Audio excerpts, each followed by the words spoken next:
Bonjour, je suis Jean-Jacques Richard et dans cette seconde vidéo sur l'audit, je vais vous présenter les grands thèmes à prendre en compte dans un audit de sûreté. Comme nous l'avons vu dans la première vidéo, l'objectif d'un audit de sûreté est d'effectuer une photographie de l'entreprise ou de l'institution afin d'y détecter des vulnérabilités pour lesquelles vous formulerez des recommandations. Il ne s'agit pas dans cette vidéo de dresser une liste exhaustive de tous les thèmes qui peuvent être abordés dans un audit de sûreté, mais d'en traiter les principaux. En fonction des objectifs de l'audit, vous devrez bien entendu porter votre attention tout particulièrement sur certaines thématiques telles que la gestion des informations, les mesures de sûreté et de sécurité des personnes sur site et lors de leur déplacement, ou bien encore les mesures prises pour contrer des attaques armées de haute ou basse intensité. La toute première étape consiste à rappeler les objectifs de l'audit et les attentes du donneur d'ordre. Cette étape est, comme vous pouvez l'imaginer, cruciale afin que le résultat final soit conforme à la commande. La seconde étape consiste, quant à elle, à connaître les activités de l'entreprise ou de l'institution. Il est primordial de consacrer à cette étape un certain temps afin de non seulement comprendre le cœur de leur activité, mais aussi de déceler d'éventuelles résistances au changement et d'identifier de manière très claire les problématiques en matière de sûreté. Analyser l'environnement de l'entreprise ou de l'institution est une étape là aussi essentielle, car les mesures que vous aurez à mettre en œuvre ne seront pas les mêmes si vous vous trouvez à Paris La Défense, à Saint-Romain-au-Mont-d'Or ou à Bagdad.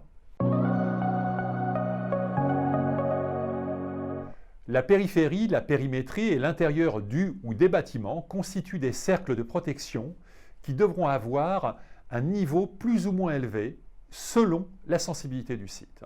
Pour ces trois cercles, vous devrez passer en revue les mesures de protection mécanique et électronique, mais également les procédures et consignes de gestion des flux, ou encore identifier les zones sensibles, les locaux techniques, ou bien par exemple le poste de sécurité. Dans cette partie, il s'agira de s'interroger sur la manière dont sont gérés les différents équipements de sûreté, et notamment les équipements électroniques. Il doit être rappelé que la présence de systèmes de détection d'intrusion, de contrôle d'accès ou de vidéosurveillance n'est en aucun cas gage de sûreté si ces équipements ne répondent pas à des standards garantissant leur fiabilité.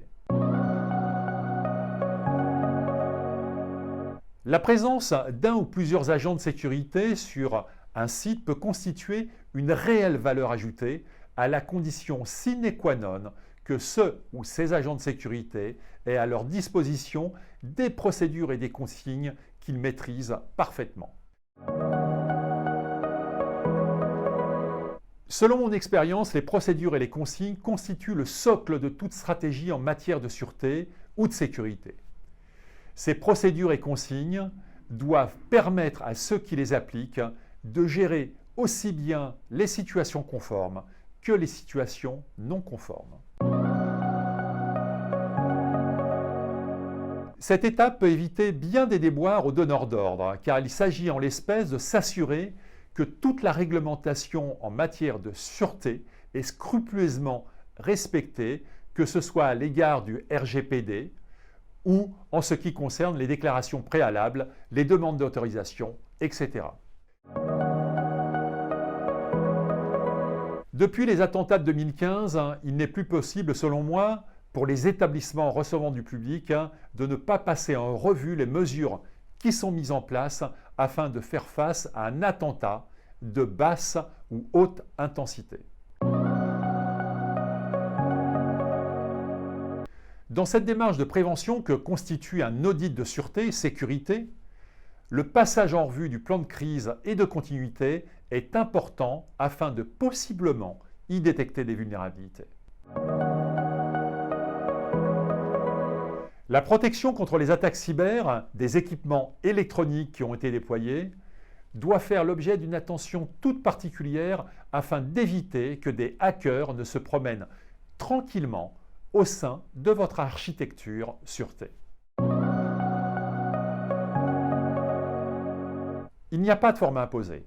Un audit de sûreté peut aussi bien être réalisé à partir d'un format Word ou Excel, mais à mon avis plus difficilement sous un format PowerPoint. L'essentiel dans cette démarche est de vous poser les bonnes questions pour être en mesure d'apporter les bonnes solutions aux donneurs d'ordre. Réaliser un audit de sûreté réclame de la curiosité, une véritable ouverture d'esprit et un grand sens de l'écoute. Pour ne rater aucune de mes vidéos, je vous invite à vous abonner à cette chaîne et à activer la cloche de notification. À bientôt et prenez bien soin de vous.